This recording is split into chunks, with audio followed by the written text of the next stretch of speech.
So overall result வருமா வராதா அப்படின்னு நிறையா கேள்வி கேட்டுகிட்டே இருக்கீங்க. கம்மிங் குரூப் 2 வந்து கொஞ்சம் வேக்கன்ஸும் கூட தான் வருது.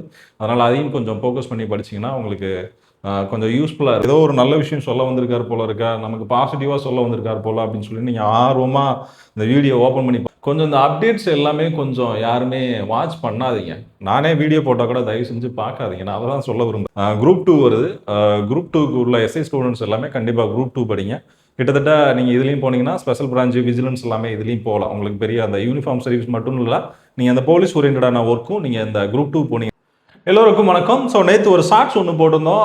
எஸ்ஐ சம்மந்தமாக புதுசாக ஒரு கேஸ் வந்து ஃபைல் ஆகிருக்கு. கடந்த 1ஆம் தேதி 1/7/2026 கேஸ் வந்து ஃபைலாக இருக்குது. இது வந்து இன்னைக்கு ஹியரிங் வந்தது 7/7/2026 இன்னைக்கு வந்து ஹியரிங் வந்திருந்தது. ஸோ அந்த கேஸ் எதுக்காக போட்டிருந்தாங்க அப்படின்னா எடிட் ஆப்ஷன் அப்படின்னு சொல்லி நேற்று சொல்லியிருந்தோம். ஸோ இது பற்றின டீட்டெயில்ஸ் வந்து நம்ம சொல்கிறதா சொல்லியிருந்தோம். ஸோ என்னென்னா இன்னைக்கு கேஸ் வந்தது. கேஸில் என்ன பேசியிருந்தாங்க அப்படின்னா இந்த எடிட் ஆப்ஷன்னா என்ன அப்படின்றத சொல்லியிருந்தாங்க. ஸோ ஒரு ப்ராசஸ் எப்படி நடக்கும் அப்படின்ற மாதிரி எக்ஸ்பிளைன் பண்ணியிருந்தாங்க. அதாவது அந்த கேஸ் போட்டிருந்த லாயர் வந்து இது சம்மந்தமாக பேசியிருந்தாங்க. ஸோ ஒரு சீனியர் லாயர் வெங்கட்ரமணின்னு நினைக்கிறேன் லாயர் பேர். ஸோ அவங்க தான் இது சம்மந்தமாக கேசஸ் எல்லாமே ஃபைல் பண்ணியிருக்காங்க. என்னென்னா இதுக்கு முன்னாடி செலெக்ஷன் ப்ராசஸை பொறுத்த வரைக்கும் நமக்கு எவ்வளோ இருக்கும், ஓப்பன் கேண்டிடேட்டுக்கு 80% இருக்கும், அதே மாதிரி டிபார்ட்மெண்ட்டுக்கு 20% இருக்கும். ஸோ ஃபிசிக்கலை பொறுத்த வரைக்கும் ஓப்பன் கேண்டிடேட்டுக்கு வந்து 15 மார்க் வரும். ஸோ இவங்களுக்கு என்ன வரும், ஸோ இவங்களுக்கு டேரெக்டாக எக்ஸாம்லேயே எழுதிடுவாங்க. ஃபிசிக்கலில் 1500 எலிஜிபிலிட்டி மட்டும் ஒரு டிபார்ட்மெண்ட் பொறுத்த வரைக்கும். ஸோ ஓப்பனில் இருக்கிறவங்க ஃபிசிக்கல் பண்ணுவாங்க. ஸோ இந்த டைம் என்னென்னா மே மாதம் கடந்த மே 1ஆம் தேதி வந்த ரஞ்சித் சிங் வழக்கு அப்படின்னு நினைக்கிறேன். அந்த வழக்கில் என்ன சொல்லியிருப்பாங்க, நீங்கள் வந்து காமனாக நடக்கணும். ஸோ அந்த ப்ராசஸ் வந்து ஓப்பன் டிபார்ட்மெண்ட் இல்லாமல் காமனாக ஒரு எக்ஸாம் வச்சு அந்த மார்க் பேசிஸ் வச்சு ப்ரொமோஷன் வந்து கொண்டு வரணும் அப்படின்ற மாதிரி அந்த வழக்கில் சொல்லியிருப்பாங்க. ஸோ அந்த வழக்கை ரெஃபரன்ஸ் வச்சு போர்டு என்ன பண்ணியிருந்தாங்க அப்படின்னா எல்லாருக்குமே ஒரே எக்ஸாம் தான்.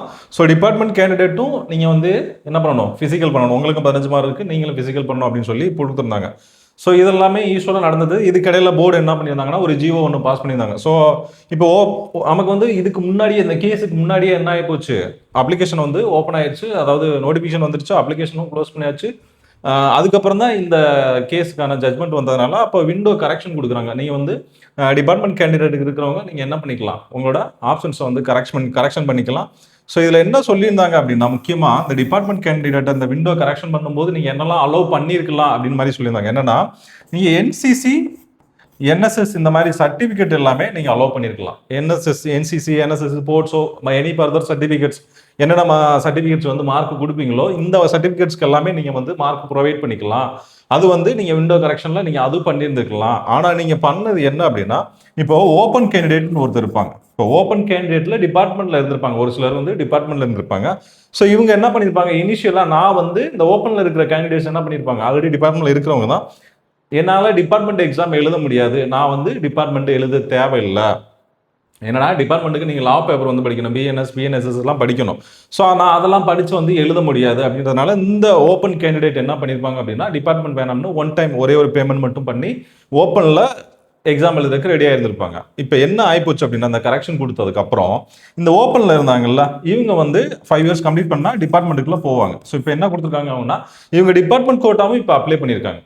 ஸோ இந்த டைரக்டாக என்ன பண்ணியிருக்காங்க, டிபார்ட்மெண்ட் கோட்டாவுக்கு உள்ளேயும் இவங்க போய் அப்ளை பண்ணுறாங்க. ஆக்சுவலாக இதுதான் லாயர் வந்து சொல்கிறாரு, ஒரு அப்ளிகேஷன் கரெக்ஷனை நீங்கள் எப்படி இவ்வளோ இதுக்கு நீங்கள் வந்து என்ன சொல்ல முடியும், அலோவ் பண்ண முடியும் அப்படின்ற மாதிரி ஒரு கேள்வி கேட்டிருக்காங்க.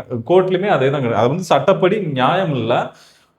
இந்த மாதிரி சர்டிஃபிகேட்டுக்கு நீங்கள் அலோவ் பண்ணியிருந்துருக்கலாம். பட் நீங்கள் எப்படி ஓப்பன் கேண்டிடேட்டை திரும்ப அடிஷ்னலாக ஒரு கோட்டா கொடுத்து உள்ளே எப்படி நீங்கள் வந்து அப்ளிகேஷன் வந்து போட விடலாம் அப்படின்னு, இது வந்து சட்டத்துக்கு புறம்பானது அப்படின்ற மாதிரி தான் ஸோ இன்னையோட லாயரோட அந்த வாதம் இருந்தது.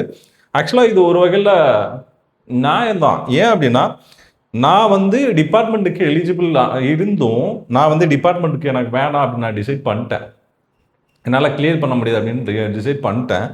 ஆனால் நீங்கள் ஒரு அடிஷ்னலாக ஒரு ஆப்பர்ச்சுனிட்டி கொடுக்கும்போது நான் யூஸ் பண்ணேன்னா அப்படின்னா ஸோ இந்த கேட்டகரியில், அதாவது இந்த ஓப்பன்லேருந்து டிபார்ட்மெண்ட்டுக்கு போகிற கேட்டகரியில் ஸோ இவங்க யாரெல்லாம் இருந்திருப்பாங்க அப்படின்னா இப்போ லாஸ்ட் 5 வருஷம் கடைசி அந்த 5 வருஷத்துக்கு முன்னாடி உள்ள பசங்களுக்கு தான் ரொம்ப ரொம்ப யூஸ்ஃபுல்லாக இருக்கும். மேபி அந்த 18, 19 அந்த ரேஞ்சில் உள்ளவங்க, அதுக்கு முன்னாடி உள்ளவங்க 13 இருக்கட்டும், 16 இருக்கட்டும், அந்த பேஜில் உள்ளவங்களுக்கு தான் பெரிய அட்வான்டேஜ் இது. ஏன்னா அவங்களாம் லா வந்து அந்த அளவுக்கு எஃபிஷியன்சியாக இருந்திருக்க மாட்டாங்க. மேபி அவங்க செஷன் டியூட்டி கூட ரொம்ப ரேராக தான் போயிருப்பாங்க. அந்த 13, 16 அவங்கலாம் இப்போ தான் போயிருப்பாங்க.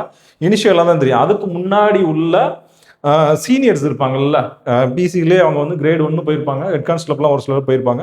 ஸோ அவங்களுக்கு வந்து இது வந்து பெரிய லாஸ் தான். ஏன்னா ஒரு ஓப்பனில் இருக்கிறவங்க புதுசாக உள்ளே போகும்போது இவங்களுக்கு தான் ஆப்பர்ச்சுனிட்டி அதிகமே தவிர, டிபார்ட்மெண்ட் ஆல்ரெடி அப்ளை பண்ணி நான் டிபார்ட்மெண்ட் மட்டும் எழுத போகிறேன் அப்படின்றவங்களுக்கு இது கொஞ்சம் கஷ்டமான காலம் தான். ஸோ அதை தான் லாயரும் பேசியிருக்காங்க.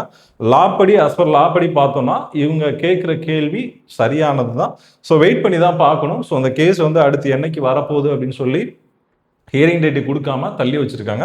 இப்போ நான் சொன்ன விஷயத்தை தான் லாயர் வந்து அங்கே வந்து ஜட்ஜ் மேடம்கிட்ட பேசியிருக்காங்க. ஸோ அவங்களும் அந்த ப்ராசஸ் எதுவுமே அவங்களுக்கும் தெரிலன்னு நினைக்கிறேன். ஸோ அவங்க என்ன சொல்கிறாங்க, நான் பார்த்துட்டு சொல்கிறேன் அப்படின்ற மாதிரி நெக்ஸ்ட் ஹியரிங் சொல்லியிருக்காங்க. ஸோ அடுத்த ஹியரிங் டேட் எதுவுமே நமக்கு இன்னும் சொல்லவே இல்லை. ஸோ இதுதான் இந்த கேஸு. இது சம்மந்தமான இன்னைக்கு நடந்த வழக்குகள். இது போக என்ன அப்படின்னா, நாளைக்கு வந்து நமக்கு பிசிக்கான கேஸ் இருக்குது. நாளைக்கு பிசிக்கான கேஸ் இருக்குது. ஸோ ஓவரால் ரிசல்ட் வருமா வராதா அப்படின்னு நிறையா கேள்வி கேட்டுகிட்டே இருக்கீங்க. ஸோ எனக்கே ரொம்ப சங்கடமாக தான் இருக்குது. ஸோ என்ன அப்படின்னா, ஒரு பையனுக்கு வந்து ஒரு தடவை 2 தடவை சொல்லலாம், வந்துருந்தா தம்பி, இல்லை கொஞ்ச நாள் வெயிட் பண்ணுறா அப்படின்னு சொல்லி கொஞ்ச நாள் சொல்லலாம். ஸோ ஒரு 2 நாள் டிலே ஆகுது, இல்லை ஒரு 1 மந்த் டிலே ஆகுது அப்படின்னா நம்ம கொஞ்சம் கொஞ்சமாக சொல்லி கொஞ்சம் அவனை வந்து மோட்டிவேட் பண்ணி இருடா எனக்கு இருந்தாலும் வேலை கிடச்சுன்னு சொல்லலாம். ஆனால் ஒரு லாங் டைமாக ஒரு ப்ராசஸ் போகும்போது பசங்களில் வந்து என்ன சொல்கிறது, ஒரு அவங்களுக்கு இருக்கிற அந்த டிப்ரெஷனை வந்து என்னால் வந்து சரி பண்ண முடியல. அது நமக்கு கஷ்டமாக இருக்குது. 2வது இன்னொரு விஷயம் என்ன அப்படின்னா, இந்த அப்டேட் வந்து நிறையா கேட்டுக்கிட்டே இருக்கீங்க. இப்போ நான் என்ன பண்ணுறேன் அப்படின்னா, என்னோட வேலையெல்லாம் விட்டுட்டு, கிளாஸ் எடுக்கிற வேலையெல்லாம் விட்டுட்டு, ஸோ இது சம்மந்தமாக சரி பசங்க கேட்குறாங்களே கஷ்டப்படுவாங்களேன்னு சொல்லி இது ஒரு வேலையாகவே எனக்கு ஆகிப்போச்சு. ஸோ அதனால் கொஞ்சம் இந்த அப்டேட்ஸ் எல்லாமே கொஞ்சம் யாருமே வாட்ச் பண்ணாதீங்க. நானே வீடியோ போட்டால் கூட தயவு செஞ்சு பார்க்காதீங்க. நான் அதை தான் சொல்ல விரும்புகிறேன். நீங்கள் பார்க்காம இருந்துருங்க தயவு செஞ்சு. ஏன்னா உங்களோட டைம் வேஸ்ட்டு, என்னோட டைம் வேஸ்ட்டு. இது என்னென்னா, நமக்கு இது ஒரு முடிவு தெரில. முடிவு தெரிஞ்சால் கூட நம்ம சரி நம்ம ஒரு நல்ல விஷயம் சொல்கிறோம் அப்படின்னு தெரிஞ்சுக்கலாம். ஒவ்வொரு விஷயமா நீங்கள் தெரிஞ்சுக்க ஏதோ ஒரு நல்ல விஷயம் சொல்ல வந்திருக்கார் போல இருக்கா, நமக்கு பாசிட்டிவாக சொல்ல வந்திருக்கார் போல அப்படின்னு சொல்லி நீங்கள் ஆர்வமாக இந்த வீடியோ ஓப்பன் பண்ணி பார்ப்பீங்க. ஆனால் இங்கே என்ன சொல்லியிருப்பேன், ஒன்றுமே இருந்திருக்காது. கேஸ் வந்துச்சு, கேஸில் என்ன பேசணும்னு சொல்லியிருப்பேன். இது வந்து நமக்கு தேவையில்லாத வேலை. ஸோ அதனால் மேக்ஸிமம் நானே சொல்கிறேன், நானே வீடியோ போட்டால் கூட இந்த மாதிரி வீடியோஸ் எல்லாமே தயவு செஞ்சு பார்க்காதீங்க. இதனால் எனக்கும் பெனிஃபிட்லாம் கிடையாது. நீங்கள் நினைக்கிற மாதிரி இதில் வந்து நான் லட்சங்கள்லாம் சம்பாதிக்க போகிறது கிடையாது. ஸோ இதில் எனக்கு எந்த வருமானமும் கிடையாது. இந்த வீடியோ இந்த மாதிரி சம்மந்தமாக வீடியோ போகிறோம் அப்படின்னா எனக்கு எந்த வருமானமும் இது சம்மந்தமாக கிடையவே கிடையாது. ஸோ அதனால் உங்களோட டைமை வேஸ்ட் பண்ணாமல், சப்போஸ் உங்களுக்கு ஏஜ் இருந்ததுன்னா அடுத்த எக்ஸாமுக்கு வந்து ப்ரிப்பேர் பண்ணுங்கள். இல்லை ஃபிசிக்கல் பண்ணுறீங்கன்னா கண்டினியூவாக ஃபிசிக்கல் பண்ணிகிட்டே இருங்க. எனக்கு எல்லா ஈவெண்ட்டுமே வந்துருச்சு அப்படின்னா கிரவுண்ட் டச்சில் மட்டும் இருங்க. ஈவெண்ட் வராதவங்க ஈவெண்ட்டை வந்து பண்ணி ப்ராக்டிஸ் பண்ணுங்கள். ஸோ அதுதான் என்னோடய பர்சனல் அட்வைஸ். குரூப் 2 வருது. குரூப் 2க்கு உள்ள எஸ்ஐ ஸ்டூடெண்ட்ஸ் எல்லாமே கண்டிப்பாக குரூப் 2 படிங்க. கிட்டத்தட்ட நீங்கள் இதுலேயும் போனீங்கன்னா ஸ்பெஷல் பிரான்ச்சு விஜிலன்ஸ் எல்லாமே இதுலேயும் போகலாம். உங்களுக்கு பெரிய அந்த யூனிஃபார்ம் சர்வீஸ் மட்டும் இல்லை, நீங்கள் அந்த போலீஸ் ஓரியன்டான ஒர்க்கும் நீங்கள் இந்த குரூப் 2 போனீங்கனாலும் பார்க்கலாம். ஸோ கம்மிங் குரூப் 2 வந்து கொஞ்சம் வேக்கன்ஸும் கூட தான் வருது. அதனால் அதையும் கொஞ்சம் ஃபோக்கஸ் பண்ணி படிச்சிங்கன்னா உங்களுக்கு கொஞ்சம் யூஸ்ஃபுல்லாக இருக்கும். ஸோ ஒரே ஒரு எக்ஸாமை நம்பி நம்ம வாழ்க்கையை தொலைச்சிடக்கூடாது. இது நடக்கிறப்ப நடக்கட்டும், ரிசல்ட் வர்றப்போ வரட்டும். அது வரைக்கும் நீங்கள் வெயிட் பண்ணாமல் உங்களோட படிக்கிற வேலைகளை மட்டும் தொடர்ந்து படிங்க.